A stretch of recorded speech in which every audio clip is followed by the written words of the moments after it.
Herkese salam, hər vaxtınız xeyir olsun səhifəmin dəyərli izləyiciləri. Bugün mətbəximdə sizinlə suyuq reseptini bölüşəcəm. Əvvəlcə soğanı xırda-xırda doğrayırıq.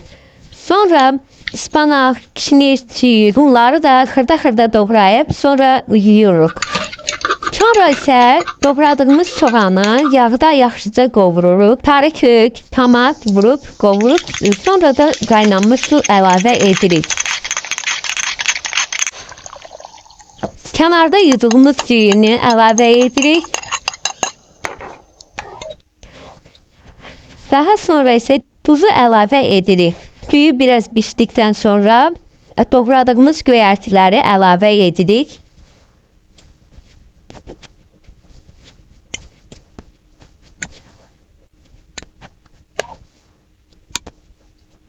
Və servis edirik. Nuş olsun.